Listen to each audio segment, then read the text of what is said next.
ഇന്ന് നമ്മൾ carrot lime ജ്യൂസിൻ്റെ റെസിപ്പിയാണ് കാണിക്കാൻ പോണത്. നല്ല ഹെൽത്തി ആയിട്ടുള്ളൊരു റിഫ്രഷിങ് ഡ്രിങ്കാണിത്. അപ്പോൾ ഇതെങ്ങനെയാണ് സിമ്പിളായിട്ട് നമ്മൾ ഉണ്ടാക്കിയെടുത്തത് എന്ന് നോക്കാം.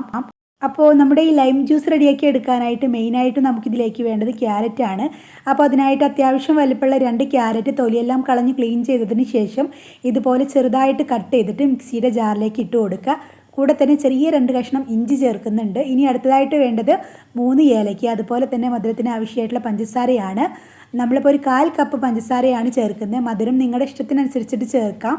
പിന്നെ ചെറിയൊരു പുതിനയുടെ ഇലയുടെ പീസും കൂടെ ചേർക്കുന്നുണ്ട്. ഇനി വേണ്ടത് നാരങ്ങ നീരാണ്. നമ്മളിപ്പോൾ ഒരു നാരങ്ങ ഇതുപോലെ നന്നായിട്ട് പിഴിഞ്ഞ് അതിൻ്റെ ജ്യൂസ് മാത്രം നമ്മൾ ഇതിലേക്ക് ആഡ് ചെയ്യുന്നുണ്ട്.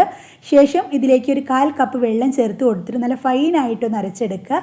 നന്നായിട്ട് അരച്ചെടുത്തതിന് ശേഷം നമുക്കിത് അരിച്ച് മറ്റൊരു ബൗളിലേക്ക് ഒഴിക്കാം. ഈ ഒരു രീതിയിൽ ഒട്ടും തന്നെ തരിയൊന്നും ഇല്ലാണ്ട് നന്നായിട്ട് അരിച്ചെടുക്കുക. നന്നായിട്ട് അരിച്ചെടുത്തതിന് ശേഷം ആവശ്യത്തിന് വെള്ളം ഒഴിക്കുക. നമ്മളിപ്പോൾ ഒരുപാട് വെള്ളം ഒഴിക്കുന്നില്ല, നമ്മുടെ ഒരു ഗ്ലാസ്സിലേക്ക് ആവശ്യമായിട്ടുള്ള വെള്ളം മാത്രമാണ് ഒഴിക്കുന്നത്. ഇനി ഇത് റെഡിയാക്കി എടുക്കാൻ വേണ്ടിയിട്ട് തുടങ്ങാം.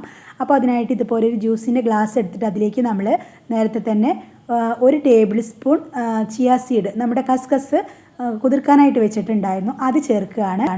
ഇനി കുറച്ചധികം തന്നെ ഐസ് ക്യൂബ് ഇട്ട് കൊടുക്കുന്നുണ്ട്. ശേഷം റെഡിയാക്കി വെച്ചിട്ടുണ്ടായിരുന്ന ക്യാരറ്റിൻ്റെ ജ്യൂസ് ഉണ്ടല്ലോ, അതും കൂടെ ഒഴിച്ചിട്ട് സ്ട്രോ വെച്ചിട്ട് ഗാർണിഷ് ചെയ്യാൻ വേണ്ടിയിട്ട് ചെറിയൊരു ലെമൺ പീസും കൂടെ വെച്ച് കൊടുക്കുകയാണ്. അപ്പോൾ ഇത്രയേ ഉള്ളൂ. എല്ലാവരും ട്രൈ ചെയ്ത് നോക്കുക. വീഡിയോ കണ്ടിഷ്ടമായെന്ന് ലൈക്ക് ചെയ്യുക. ഇതുപോലെയുള്ള ഇനി റെസിപ്പിക്കായിട്ട് നമ്മുടെ ചാനലൊന്ന് സബ്സ്ക്രൈബ് ചെയ്യുക. Thanks for watching.